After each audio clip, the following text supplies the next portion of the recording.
And finally, from episode 55 on March 12th, 2025, Stewed Moose, with guests Carolyn and Phillip Dennis.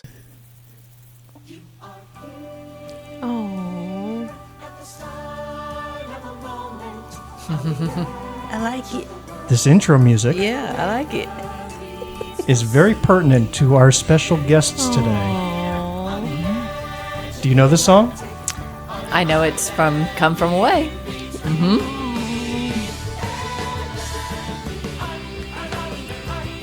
I have never been more excited to record a show than I have been today. I believe it. I would love to introduce to our Black, White, and Blue in the South listeners, Carolyn Dennis and Phillip Dennis. Say hello. Hello. Hello. Wonderful voices. Yeah. Now, we have a relationship.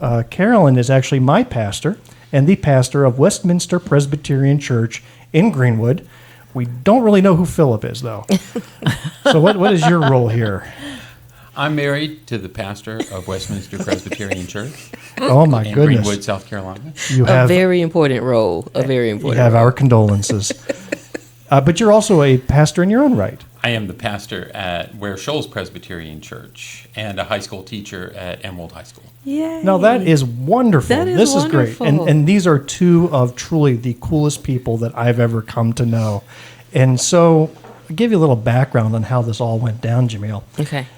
This is going back last year, and one of our favorite hangout spots is Buffalo Grill in Greenwood. So we're sitting there. I'm having my black and blue burger with the best burger in town, and they are not paying me to say that. I'm going to say that honestly. Okay. And they're having wings, and we're just having drinks and just having conversation. And then I had overheard something about them that I didn't know, and I was like, is this true? And they started going into a story that blew my socks off. Okay. And I cannot wait for you to hear this today. Oh, I'm ready. This is one of those stories that you can't believe you know somebody who went through this. Really? Yeah. Okay, I'm ready. So, Oh, that's exciting. but before we get into that story, first I want to acknowledge that today is when we lost an hour of sleep, Yes. right? Yes, we did.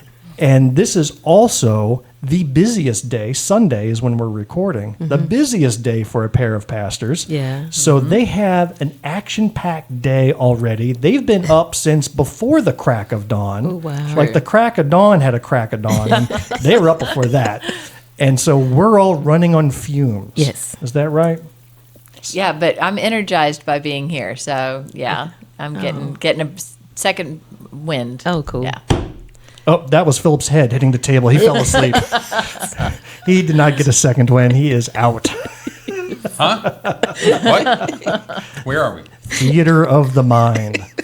So again, I want to say thank you for agreeing to do this, coming out on your work day, at the end of a work day, on a shortened day at that. It's a lot, but I promise you this is going to be one of the highlights of Black, White, and Blue in the South. I believe it. We're on episode 55. I know, Did we you were. catch that at the beginning? We are rocking. Yes. That's My major. goodness. That's My major. goodness. Okay, 55. so the topic at hand today is actually quite a somber topic. I want to know, Jamil, this is our generation's where were you moment. Okay. And that goes back to 9/11, Ooh.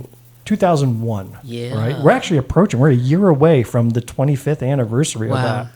Where were you when you caught news of 9/11 and that terrible tragedy, Yeah. both at the Pentagon and in New York City? I was sitting on my bed, getting dressed, getting ready to go to class. I'm actually surprised you weren't asleep. I wasn't, because I sleep through everything major. You all will learn that about Okay. me. But I will not forget that. And I had the TV playing, and I was watching the news when that was happening. And I remember sitting there going, I don't think this is a part of the show that I was watching. But I will never forget that date.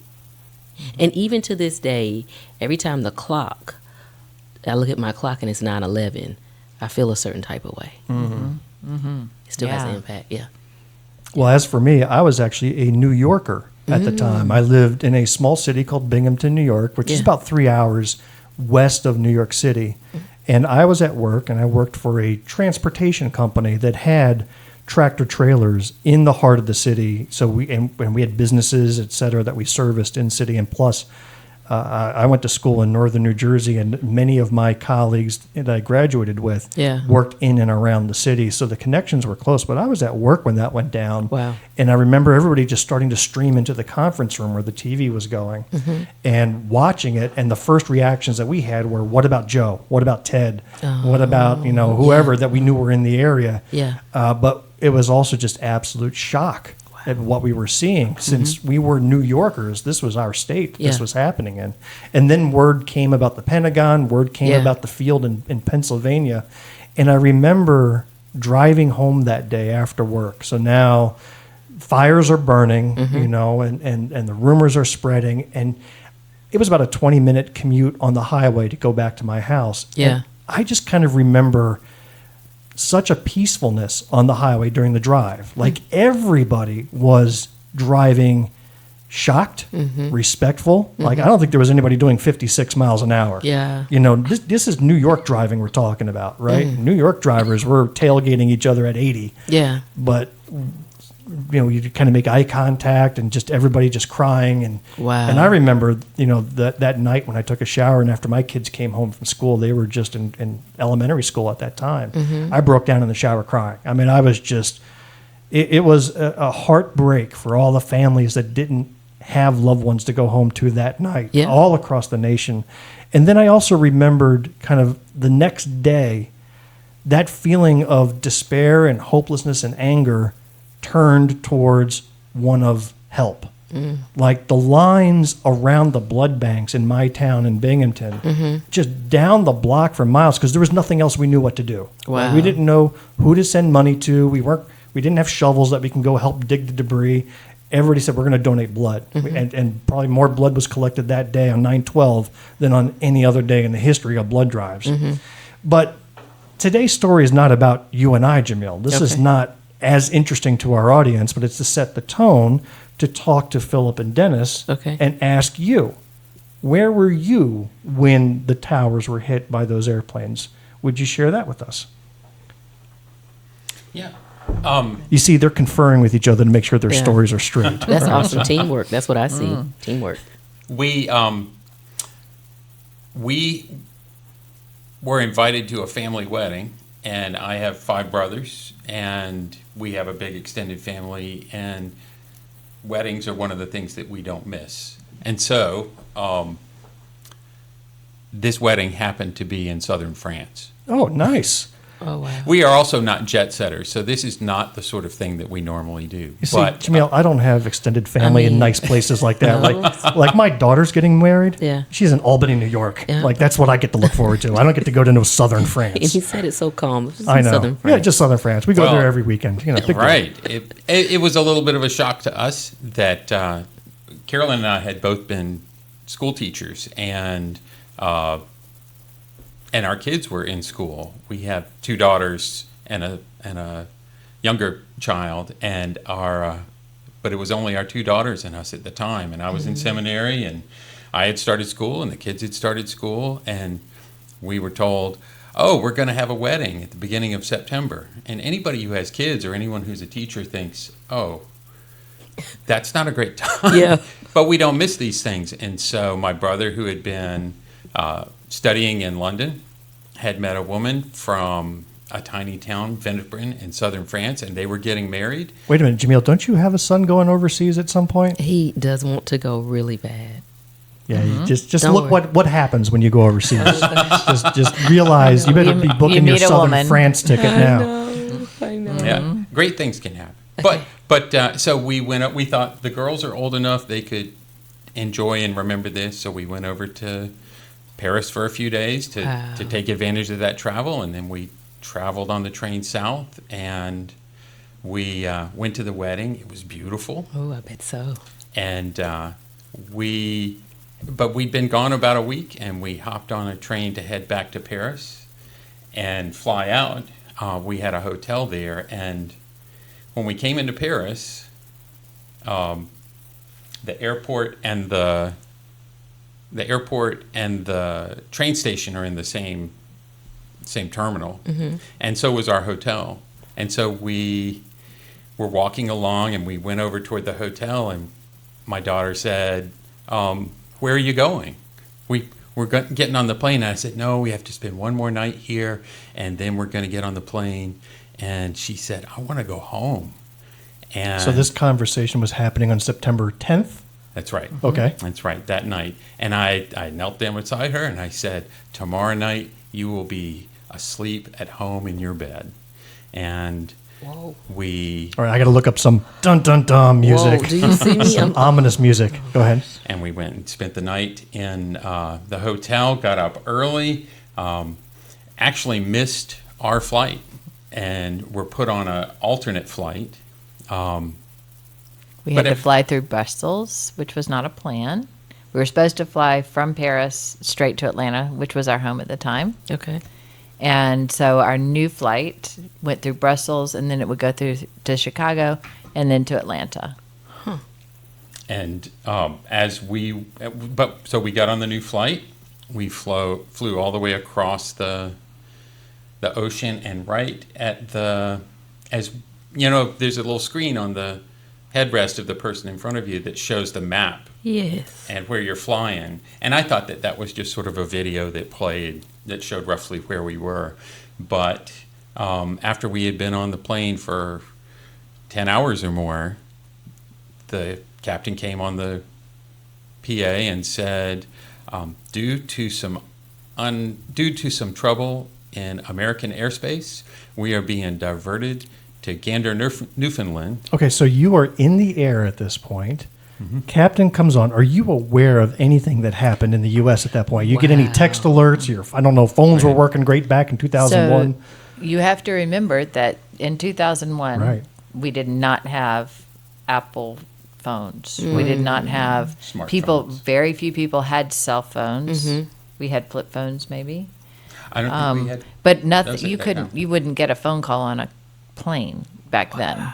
So there was no news. So you're in a news bubble at this point. So the captain gets on, and how did he sound? Did he sound distraught? He spoke calmly and said, flight crew, prepare the plane for landing. Because you have to know that they know. Like they've got to know what's going on up in the cockpit. They've had to have received word as to why they're being diverted and the national emergency that's taking place. I guess so. Yeah. We don't have any idea about that at the time, though. Right. And again, thinking this was just a little video, I felt the plane tip turn, and I saw the little picture of the airplane turn 90 degrees and head away from the direction we were going.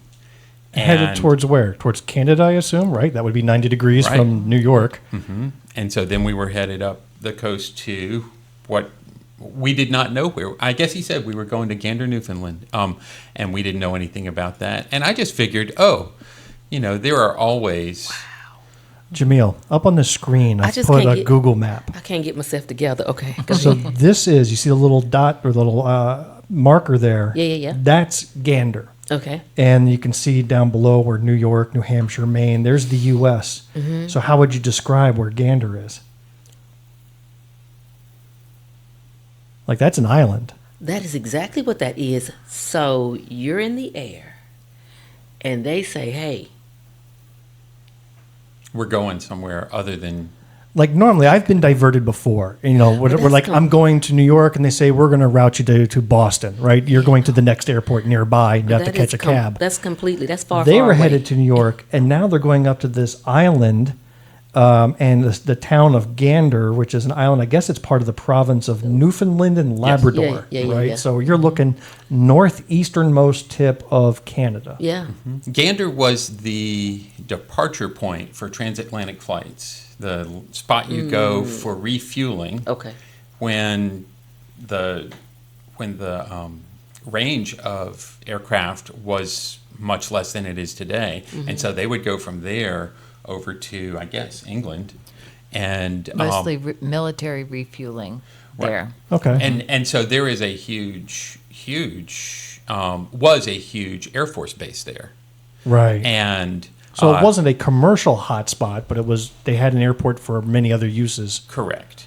But it had been a big military base, and it had been downsized, but all of the airfields were still there. and so that is where they sent. So what were the conversations like in the airplane as you're being diverted 90 degrees? Was there any speculation? Was there any discussions or concerns or holy crap? What do you remember? I know this is 24 years ago, so Yeah. this is really stretching. So I think in the plane there was not a lot of discussion. We're going to end up on the ground, and we'll be curious about what happens after that. When we landed, it was morning, and it was a beautiful. Y'all probably remember it was a beautiful September day, clear blue sky. It was gorgeous, and the day we landed there, 39 other planes also landed there. Wow. Okay, so So- now all the red flags are going off in your head at this point. Like there's No, still no nothing? red flags. I Still mean, no flags. it's no one knew what was. I mean, I Well, think at the there- time, you didn't know 39 other planes were being diverted. You only Correct. found that out later. That's right. When There's you- just the big size that you have when your travel plans are interrupted and folks feel inconvenienced. Okay. That was really all I think that was going through people's mind at Wow. that thought. Until the flight attendants started being nervous. And they started saying and people started. A few people did have phones, or they had paid to use the phones that were on the plane, and you started to get a little bit of news, not a lot, and the flight attendants were whispering things like, "This is World War III." Wow. Well, and I guess in a sense it was, And right? at that time you were still in the air. No, No. now we're on the ground, Okay, now we're on the ground. Okay. and they're keeping us on the planes. oh wow. Interestingly, so there are all different kinds of folks on our planes. The planes that fly through Brussels are often originate in Africa. So there were people from Africa. There were people from Brussels. There was a Brussels rugby team. Was it rugby or soccer? I can't remember. And the first thing that happened when we landed was that the people who had been restricted from smoking, they were allowed to smoke on the plane. In the What? back. They opened the doors, but they allowed them to smoke, and nobody's getting off the plane because they didn't know if we were going to be able to take off again real soon, and they didn't want to take us through customs or anything. Okay. So we were staying on the plane. How and long then, did you end up staying on the plane, just to fast forward there? Yeah, fast forward. So we landed in the morning, and we were on the plane till midnight. So Oh, my goodness, a full day. and we had already been on the plane for 8-10 hours. Wait, already. wait, With wait. children. With children. 5 and 7. You've been on the plane in the air for 8 hours. You land in the morning, and then midnight you were still in the plane. So that's over 24 hours at this point, if my math is hitting me, or close to 24 hours. Yeah. Wow. See, I would. And then Wow. you were still calm. Like I don't. Well, What there was really the wasn't- atmosphere on the plane during that time? I think so. I think people were, so there was a line of people in Gander people who were in their cars driving by the airport to see all the planes that were there. So they knew the news. And so they were driving by, and we were, I think it was relatively calm and curious. I mean, I think we got nervous. We had I was nervous because I had a 5 and a 7-year-old that I needed to entertain for however long. Yeah. I was worried because we had spent all of our money in France, and so I was like, I don't know how we're wait going a to minute. take care Phillip of. was a teacher, so you should have been wealthy, right? Right. Should have been independently wealthy. I don't see what the problem is. So we didn't have. I was like, I don't know how I'm going to take care. How do I get a hotel? I'm not going to be able to do any of that here. Yeah. So we were starting to get nervous about that and what that meant. Of course. I remember landing after midnight in California after a lot of delays, thinking, where am I going to stay? How am I going to get a car? Like you're thinking practical thoughts. You are. And you're in a foreign country nonetheless. Like you don't even know what language they speak. Yeah. Like, is this part of the Canada that speaks French? I don't know. Could be for all I know. Yeah. I don't know Canada. Yeah, we didn't know anything about Newfoundland. So the people were playing nice. They Now, people in the plane, in the plane, okay, yeah. were nice. and they understood. I mean that so I got to imagine something was going on. How many people are in the plane? Do you think over 100 easily? Right, 150. Yeah. It's got to and, be a big. And I sort of figured So there were 48 planes on the ground at that time, and 38 were scheduled to come through to land and take off. There were 2 that were scheduled to take off that didn't, and 2 that were scheduled to land there. So 42 overall, and I've seen a figure, but if you just figure 150 per plane, then you've got 6,000 people. All right, the official number is around 7,000. So according to the research that I did, 7,000 stranded passengers landed in Gander. Yeah. Now, tell me what you know about Gander. I guess you didn't know anything at the time. At the time, we didn't. Did you do the research to find out what the population of Gander was? I did, at but the I'll time? let you share. I'll let you share. See if our numbers agree. Do you know? It was roughly the same as the number of people who landed in the Wow. about Gander 10,000. has a population of nearly 10,000. Wow. So you almost had a 1-to-1 match of unexpected arrivals and the people that live there. Wow. When people talk about the town's population doubling overnight, Yeah. both of those, literally. I mean, Jamil, Goodness gracious. Greenwood County has roughly 47,000 people in it, give or take. Yeah. Right. So imagine 39 intercontinental planes landing in Greenwood all of a sudden. It's immediate panic. Well, let me give you a taste of Gander, if I may. So I pulled this video off of their website. They have a travel website. So I want you to see this little travel video they put up. You're going to love this. Okay.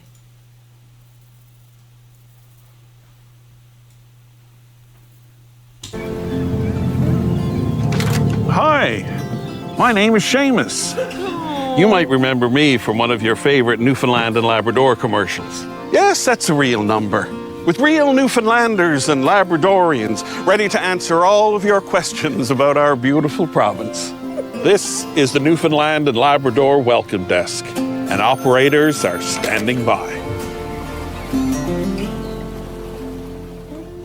And that's a guy that looked like a Seamus, and he was taking an old-style phone, one of those dial-up phones, sitting on his desk on a boat as he went and boated away. Wow. So that's Newfoundland, Labrador. But it is pretty. Oh, Yes. It's pretty. Yes. beautiful. It's gorgeous. Like I saw that and I booked my flight. Yeah, it's I want to gorgeous. go. I want to go. Wow, but not under those circumstances. Right. Yeah. Well, it's not that. Yeah, I wouldn't have said it was a destination you were, planning to go to. Yeah. And so we got 6 days in Gander, Newfoundland. So you were there 6 6 days in this little town. Wow. Right. So let's pick it up. It's midnight. And I got to imagine you haven't slept in 24 hours because you can't sleep on a plane under those conditions. You've got worry. I got to imagine it was hot and muggy in there because they don't have the AC on. Oh, the power runs low. They Yes. run out of beverages to give the passengers. Oh, once my devices ran out of electricity, I would have thrown myself out the window. I'd be like, arrest me, I'm done. So they, again, back before devices, right? But they did have movies on the plane, and for a while they turned the movies off. Which with a 5 and a 7-year-old Bad idea. having to sit still in a, Yeah. No, I've already entertained them as much as I can. So it was good news when they put the movies back on, and we what was the Emperor's New Groove? Emperor's New Groove, Okay. Shrek. Yeah. Okay, good. That saved We you. watched them several times. It wasn't Yeah. some Through that. highbrow Emily Bronte story, right? It was kid friendly. So the 6 days that you stayed where? Well, let's actually before you get off the plane. So they announce, Okay. we're going to let you off the plane. So Yes. what happened from that moment? So you are allowed to get off with your carry-on luggage. Okay, so all your clothes, everything you've packed in your suitcase, everything that's in the compartments, you don't have Stays. access to. Right. And we So- had packed only the most useless stuff in our carry-on. Smart travelers. Well, we were traveling home, so we're like, we don't need to even worry about packing underwear and toiletries, right? Because those can go in the suitcase because we're going straight home. All those things will be there. That's the way we think most times. It's like put it under there. Yeah. So So we again, had this is some honey from southern France, a couple bottles of wine, Okay. a cast iron. So you were brushing your teeth with wine for the next 6 days is essentially what I'm hearing. Well, we were trading French wine for. you'll find that as we talk, everything we needed was provided. So it was like Every prison single currency at this point. You're now exchanging goods and services for the wine and cheese you had. You're like, I'll take some Crest. Give me some Ban roll-on. Here's some Merlot. Yeah. Yeah. But so we're getting off with these heavy bags of useless things, and we're getting on a school bus. Okay. And we learned, I'm not sure at what point we learned that the school bus drivers had been on strike. Oh. But they came back from strike to transport the passengers. Now that's to amazing. wherever they were going to be going. Well, first to the terminal to be processed as refugees. Wow. Just think about it. You were a refugee at some point in your life. Yes. So what we didn't know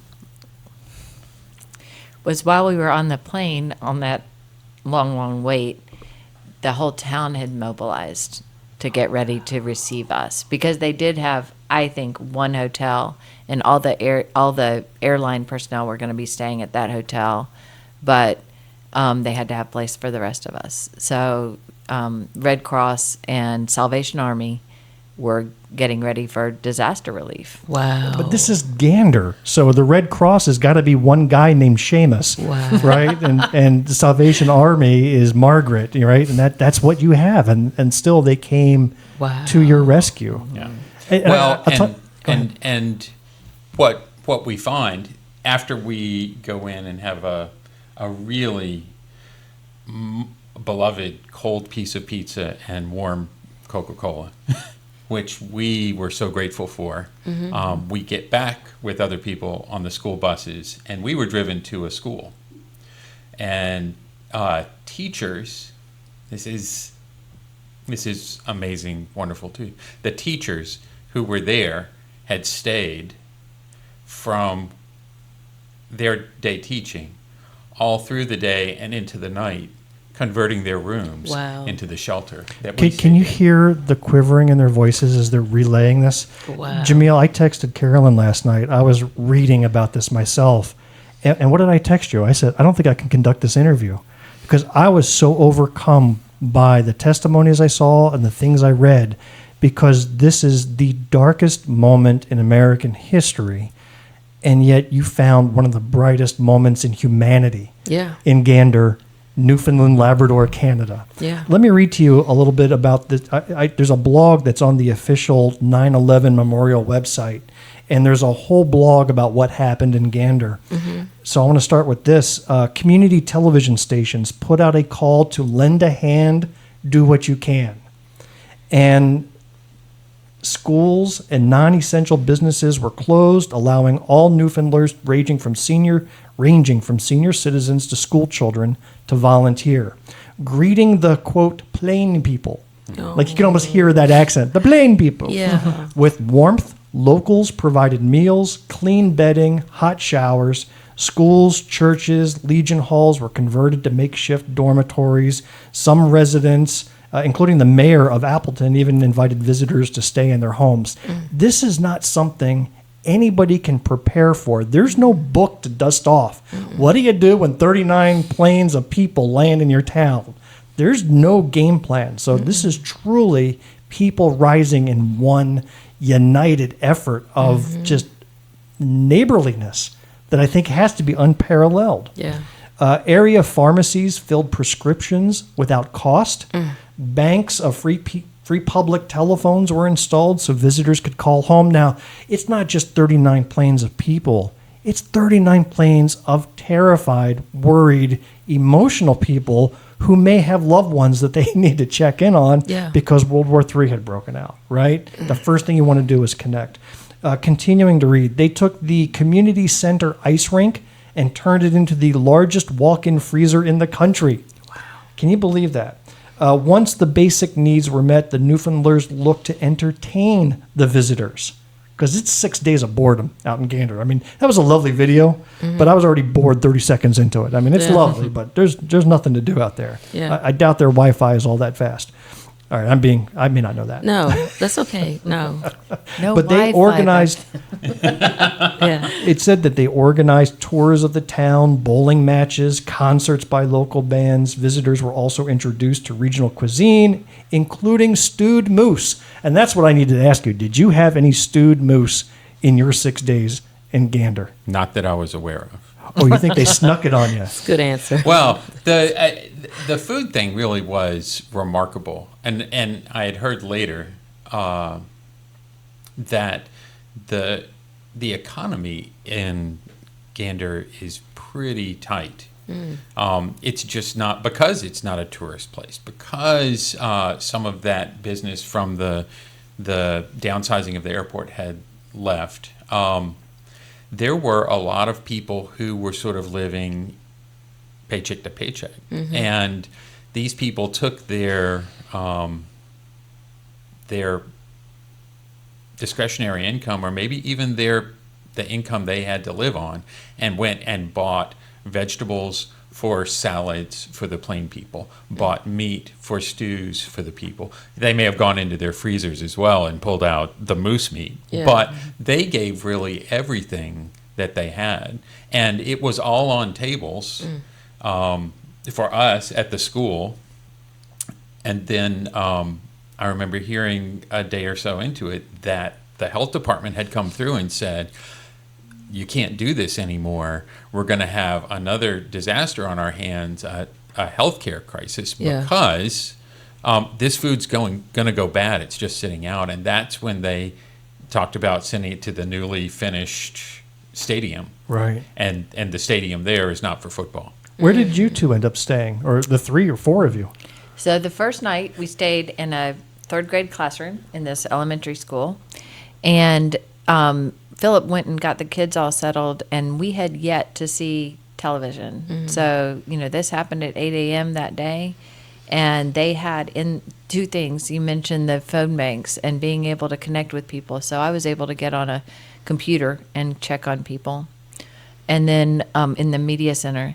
And then they also had a section with TVs on showing what had happened. And that was the first time that we heard and saw what happened. Wow. So those 2 things were really important. And then there were people volunteering from the community, and our little girls, if you're going to be in a tragedy, take some children with you because they make friends. And so they made friends with some other little girls who were local, and whose parents were volunteering, and whose father had actually been the air traffic controller that brought our plane to ground. Oh, wow. And they invited us to come back and stay at their home. Just think of the stress of that air traffic controller. Like, he's going to work, normal day. Next thing, he's got 39 more international flights needing to land. Yeah. And it's him to coordinate that. Wow. And the planes you've also just recently seen in the sky were being blown up. Yeah. That's major. So That's major. What's up with these planes we're bringing in? Yeah. So That you was stayed at his house for the duration of your stay there. for the next 4 nights. Right. The children in that household had invited our daughters to come to their house, and they had an above ground swimming pool. And so my girls went over and went swimming with them, which that cold in Atlanta where we lived, no one would have opened up their pool at that point. But in Newfoundland, you can go swimming in an above ground pool in September. But they came out, their lips were blue, and they Of course. Wow. but they made friends, and Carolyn, who speaks German, was able to also help because the family had opened up their home for people to come and take showers and do laundry. And so one of the families that came through was a German family that Carolyn was able to sort of take care of and talk with. Wow. Talk them through the process. Do you see how easy it is? This story, just the thing that keeps resonating with me is that it is so easy to go from being the normal you and having access to what you consider your life to becoming a refugee. Yes. So in this blog, when asked about their generosity, and we're hearing a lot about it now, many residents responded that their efforts were not out of the ordinary. Quote, For us, it was just every day. Said one newspaper reporter, "You don't turn your backs on people in need." My goodness. What a message. Somebody put that on the sign. So the U.S. airspace reopened on September 13th. So 2 days later, planes were starting to fly again. What was it that kept you there for 6 days? How did that process work out of you getting back home?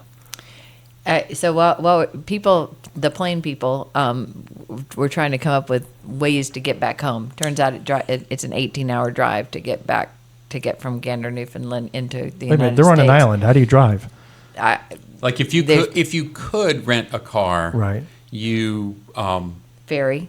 yeah, Okay. there was a Yeah, ferry. yeah. And also they said everyone has to stay here because they did not know who was safe and who wasn't. They did not know what was in the cargo holds of these planes. And if there was anyone who did not get back on a plane, they weren't going to let that plane take off. And they would have opened up the hold and gone through every bit of luggage. And that didn't happen. I think that there was some talk about maybe someone trying to get a rental car, but everyone ended up staying and getting back on their planes.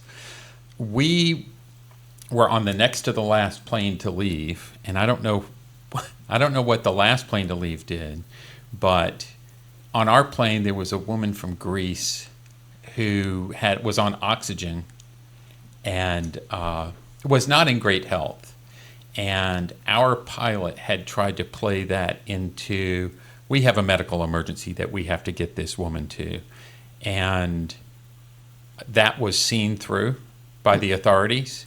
Right, because there were 39 medical emergencies happening on 39 planes, so we get it. Wow. Well, for that, our plane was bumped back Oh. to the end. Yeah, people were not happy with our pilot. But I don't think nothing took off for the first 4 or 5 Okay. days. Yeah. So must have just been, I'm sure they were limiting the number, but bringing those planes back in, they were probably needing to be especially careful of that. Now, we need to wrap up our time with you here shortly. Do you stay in touch with your hosts or anybody from Gander or anybody that you've met on that plane during that whole adventure? We stay in touch with the girls, the girls that hosted us. So yeah, we wish them happy birthday on their birthdays. And That's they now amazing. have children of their own. so, Wow. girls. You want to hear this, Jamil? The passengers and crew of one flight created a scholarship fund for students in the Gander area. The initial donation of $15,000 has, since 2001, grown to more than $1 million. That's amazing. And provided scholarships to more than 200 local students. The Newfoundlanders, too, remember that extraordinary moment. In the town of Appleton, residents built a peace park from a $5,000 donation given by stranded passengers. The park actually features a section of the World Trade Center and a monument dedicated to first responders. And then every year they hold a ceremony, remember those who were killed and remember the plane people that they took care of in their time of need. So I just found that wonderful. And I don't know about you, but I've booked my plane. I got to go see this for myself. Wow. It's on my bucket list to go Is it? see Yeah, it should that be. memorial. When talking about this scenario, I opened with the music. This story was such a touching story about the positivity and humanity. They made a musical out of it, an award-winning musical. I know it was Tony nominated. I don't know if it won, but I'm going to have to assume it did. It's called, what's it called? Come From Away. Come From Away. Wow. And the song that you heard at the opening was a clip from that. I actually want to play the full song and video for you. In fact, they made a movie out of that play. It's on Apple TV Plus, and you can watch that performance. Okay. And to my guests here, if you ever want a copy, let me know. We'll have a little viewing party if you want to watch it. But this is the opening number, and it's called Welcome to the Rock. Wow.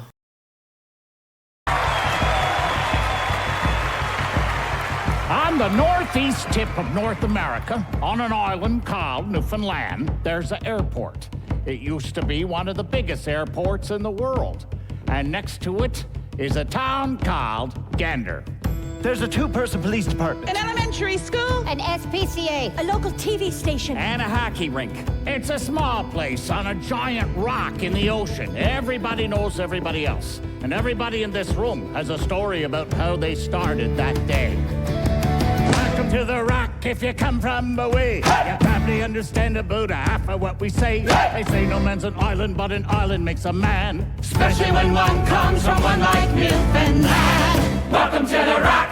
That morning, I'm in the classroom. It's our first day back and the school buses are on strike. So I'm covering for Annette, who's running late. Sorry, Beulah. How's the kids? Not exactly thrilled to be inside on such a gorgeous day. So I told them we'd only have a half day this morning, and they were quite pleased. Till I told them we'd have the other half in the afternoon. Welcome to the wildest weather that you've ever heard of, where everyone is nicer, but it's never nice above. Welcome to the farthest place you'll get from Disneyland. Fish and chips and shipwrecks. This is Newfoundland. Welcome to the rock. An islander, I am an islander. I'm an islander, I am an islander. I'm an islander, I am an islander. I'm an islander, I am an islander. That morning, I'm in my car. The kids cross Airport Boulevard to get to school, and that time of day, people are in a little bit of a rush to get to work and stuff, so normally, I sit there and run my radar. And if they're speeding, I'll stop them and write out a warning ticket.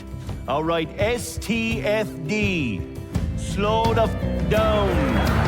Welcome to the land where the winters tried to kill us, and we said, We will not be killed. Welcome to the land where the waters tried to drown us, and we said, We will not be drowned. welcome to the land where we lost our loved ones, and we said, We will still go on. welcome to the land where the winds tried to blow. And we said no. That morning, I dropped my kids off at school and head to the SPCA, where I am greeted by my other kids, all barking and meowing for breakfast and a belly rub.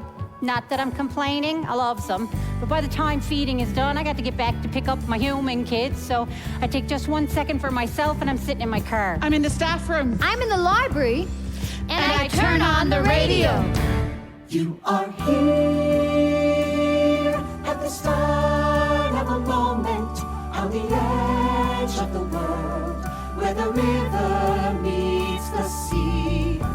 Here on the edge of the Atlantic, on an island in between there and here. I'm running my radar when Bonnie comes by. She pulls up and she's waving at me like mad, so I roll down my window and she says, Turn on the radio. Slow it down, Bonnie. Turn on your radio. Where our stories start, It's my first day at the station. where we'll end the night, I'm getting coffee for the picket line. where we know by heart 5 minutes till my smoke break. every single flight. I'm off to work at the airport. Welcome to the park, welcome to the trees, to the ocean and the sky and whatever's in between. To the ones who left, you're never truly gone. Our candles in the window and the kettle's always on. When the sun is coming up and the world has come ashore, if you're hoping for a harbor, then you'll find an open door. In the weeds or from the water, through whatever's in the way. To the ones who have come from away, welcome to the rock.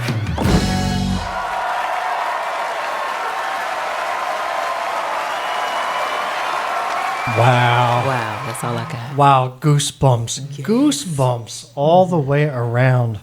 Well, wouldn't you know, Jamil, that show, that musical, and I don't like musicals, I'll be honest with you, I'm not a musicals kind of guy, but that one I want to see. Yeah. Guess what's performing in North Carolina Monday night? What? What?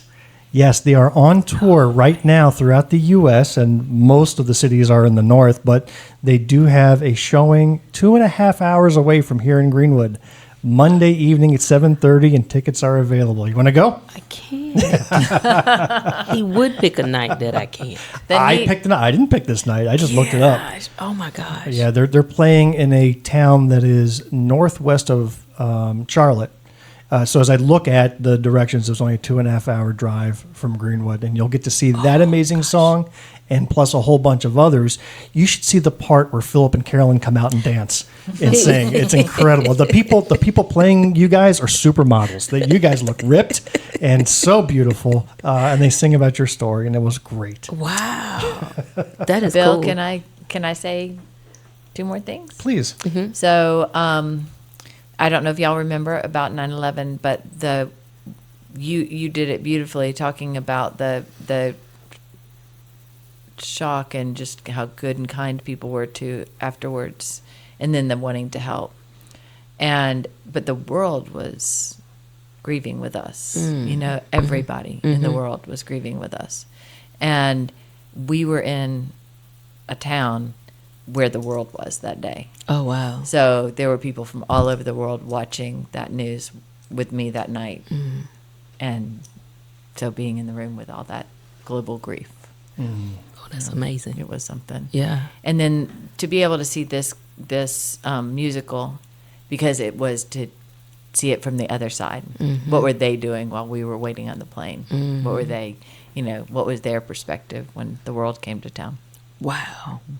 Well, we thank you for the time you spent sharing with us this incredible story. Yes. My goodness, it had to have shaped who you are today to some extent, right?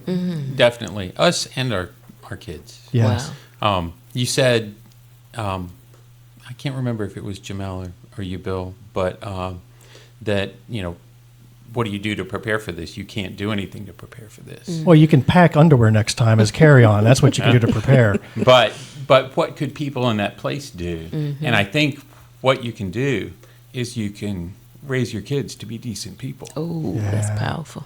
Yeah. That's what you do. Yeah.